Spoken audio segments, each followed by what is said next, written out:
তৃণমূলের second in command Abhishek Bandyopadhyay তার বাড়িতে কিন্তু এবারে দেখা গেল কলকাতা পুলিশকে ঢুকতে। কলকাতা পুলিশ এবার তার বাড়ি থেকে বের করে নিয়ে এলো একটি টিভি বা মনিটর। কি কারণে এই পুলিশি হানা এবং কি কারণেই বা ওই টিভিতে কি রয়েছে জানতে চাইবো। আমার সঙ্গে রয়েছেন বিজেপি নেতা অভিজিৎ দাস ভাবি। অভিজিৎ দা, কি কারণ কলকাতা পুলিশ ঢুকলো এবং সেই শান্তিনিকেতনের যে বিতর্কিত বাড়িতে অভিষেক বন্দ্যোপাধ্যায়ের বাড়ি থেকে একটি কালো রঙের সিসিটিভি বা একটি কালো রঙের মনিটর বের করে আনলেন? না, কী কারণে ঢুকেছে পুলিশ তো জানবেই। অভিষেক ব্যানার্জি কি অন্য গ্রহের জীব নাকি যে ওর জন্য পুলিশ ঢুকতে পারবে না ওর বাড়িতে? আর কোন হরিদাস পাল যে 3,000 পুলিশকে দিয়ে ওর পিছনে যে সমস্ত পাবলিক মানি খরচা হয়েছে পুলিশ প্রহরায়, ইমিডিয়েট আমি মাননীয় শুভেন্দুদাকে বলবো পুরোটা হিসাব করে ওর কাছ থেকে টাকাটা নেওয়া উচিত।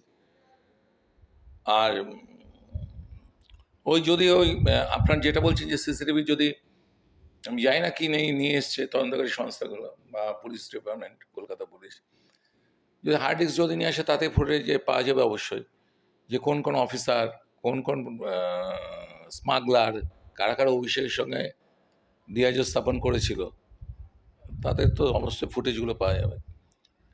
অভিষেক ব্যানার্জি মেয়ার একটা সাধারণ এমপি ছাড়া কিছু নাই, একটা ছাপ্পা ভোটে যেতে এমপি, ওর জন্য কোনো সুরক্ষা ব্যবস্থা রাখা উচিত না। আর ডায়মন্ড হারবারে ও যদি ঢোকে, ডায়মন্ড বাসের উপর যে অত্যাচার করেছে, অ্যাডমিনিস্ট্রেশনের পাবলিক যদি কিছু করে ওকে অ্যাডমিনিস্ট্রেশনের ব্যাপারে নাক না গলা নেই ভালো। 12 বছর ধরে ভুক্তভোগী আমরা, আমাদের এখানকার লোক জানে অভিষেক কে অত্যাচার করেছে। কলকাতার বুকে থাকে এসি ঘরে বসা কোনো ব্যক্তি, তারা বুঝবে না। ডায়মন্ড বাসে হাতে তয়ন তুলে নেবে অভিষেকের যদি এখানে এন্ট্রি হয়।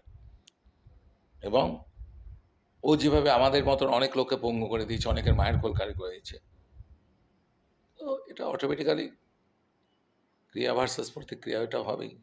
ববিদা, যেখানে আপনি প্রতিদ্বন্দ্বিতায় ছিলেন লোকসভা ভোটে, সেখানে 7 লক্ষ ভোটে অভিষেক বন্দ্যোপাধ্যায়ের জয়।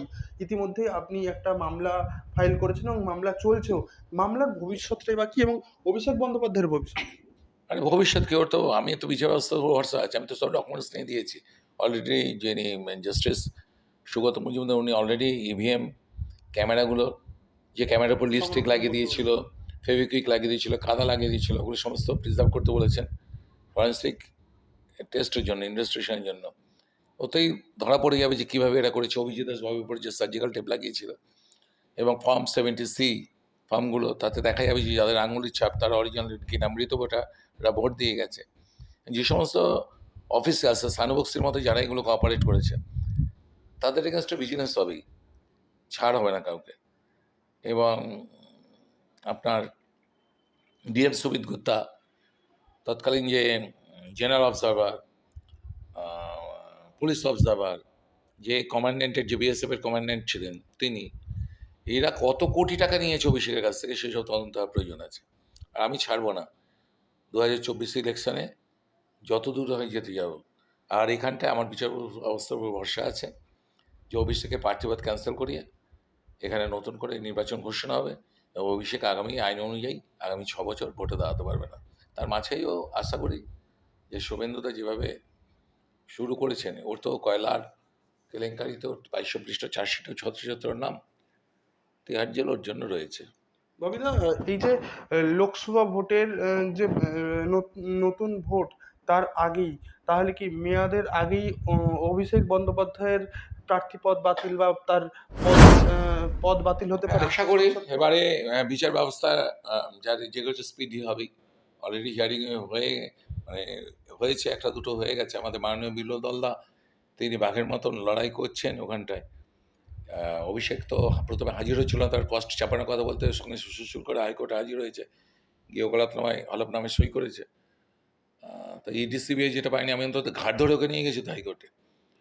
তো দেখা যাক, মাননীয় সুগত মজুমদার অত্যধিক ভালোভাবে প্রত্যেকটা ডেট দিচ্ছেন এবং শুনছেন, এবং আশা করি আমার বিশ্বাস আছে যে আমি সুবিচার পাবো, ডায়মন্ডের মানুষ সুবিচার পাবে।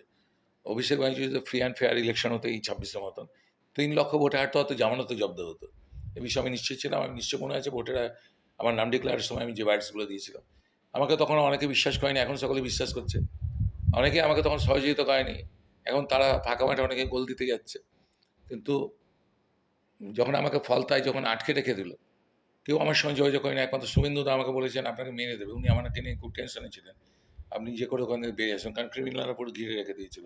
আর পুরো সেন্ট্রাল ফোর্সে সব চুপচাপ দাঁড়িয়েছিল। তো এই পরিস্থিতি রয়েছে আর কি। এর মধ্যে দিয়ে আমার লড়াইটা চলবে। কিছু করার নেই।